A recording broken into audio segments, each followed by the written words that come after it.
of Plus Premium a recommendation, but we'll talk about that. Some cool free DLC is out for a game that I've been talking up quite a bit all throughout 2022, at least since it's been out, which has only been a couple months, but we'll talk about that, and some great Square Enix game deals on physical titles if you do want physical copies of your games. We'll talk that in a little bit, some other deals I do want to quickly make note of as well. More on that at the end of this video, but first of all, join now and save $30 on PlayStation Plus on a new 12-month membership. So this applies to PlayStation Plus Essential, PlayStation Plus Extra, as well as PlayStation Plus Premium. Obviously, if you're talking about like percentage of savings, signing up for Essential would save you the most, given that it's $30 across the board. So obviously $30 off 60 is a bigger percentage than 30 off 100, let's say, if you sign up for a year of extra. You guys like my second grade level math? I think you guys do, but nonetheless, I would say at the very least, Plus Essential is pretty solid. The monthly rollouts for Plus Essential have been pretty good, all things considered. Like, I ain't gonna complain about Mass Effect Legendary Edition being a Plus Essential title. Like, I feel like that's pretty good.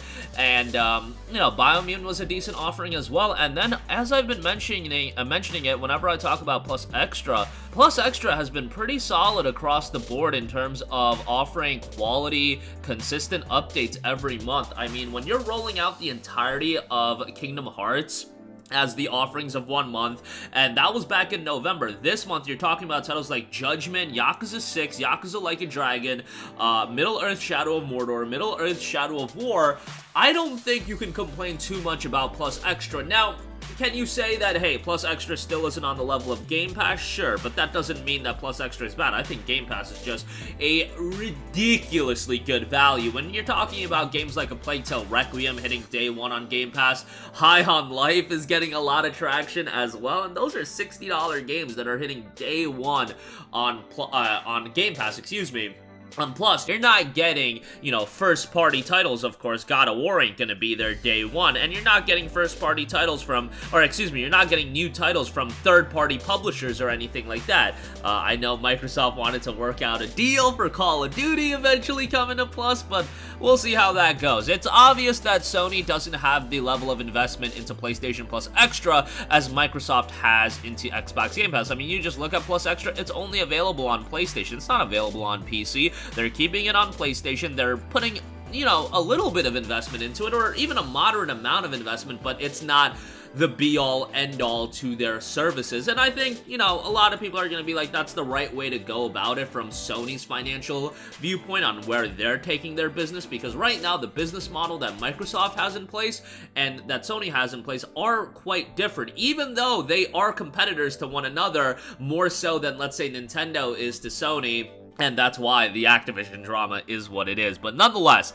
back to PlayStation Plus. If you're saving $30 off Plus Extra, that would be $70 a year, and that would work out to just under $6 a month. For all the content you're getting, that is a great offer. And if you guys have any family members that are either getting a PS4 or a PS5 for Christmas, maybe they're getting back into gaming, have them sign up to Plus Extra and put them on all the great games that they may have missed over the years, you know, because for a lot of you guys that are watching our videos, a Horizon Zero Dawn being available on Plus Extra means nothing to you. A Ghost of Tsushima being available on Plus Extra means nothing to you because you bought those games on day 1. But for a family member that may just be getting back into gaming, maybe they're not as hardcore of consumers that you are when it comes to video games, put them on Plus Extra, have them discover some quality titles and maybe ruin their life and getting them back into addiction with video games. I kid, of course, but nonetheless, that's a great deal, even if you just want to sign up for Plus Essential. Hell,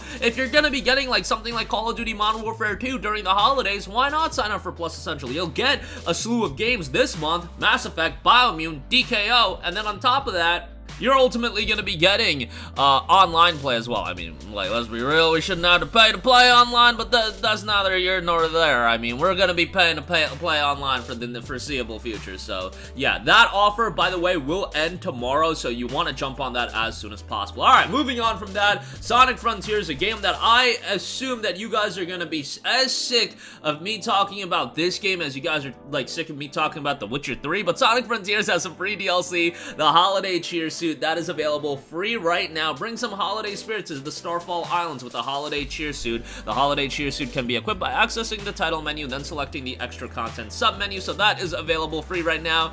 Deck out Sonic with some cool gear. On top of that, if you don't know, Sonic Frontiers does have the Monster Hunter collaboration pack. That is available free. You can check that out as well. That's been available since like right after launch, November 14th. So I believe the game came out on like November 6th or 7th, somewhere around there. And yeah, it's been available about a week after. Lastly, I do want to round out this video by taking a look at some solid PS4 and PS5 game deals from Square Enix. If you're a fan of Square Enix JRPGs, you'll want to have a look at these. First of all, Valkyrie Elysium is 50% off for $29.99. This game certainly has its issues, and in no way would I recommend you to buy this game for $30, or excuse me, for $60, but at $30, it becomes a much more compelling purchase. Look, the story in this game I found to be so bad, you don't even go into this game for the story, which is like very unfortunate when you think about a Valkyrie game, when you think about a Square Enix, even if it's an action RPG, a Square Enix JRPG, like, it's a bummer that the story is really one of the weaker elements of the game. The soundtrack is pretty good. The gameplay is solid. The gameplay I found to be rather enjoyable. I wouldn't say that it's the best action game I've ever played, but it has some depth to it, and I enjoyed that aspect of the game quite a bit. Visually, it's nothing to write home about.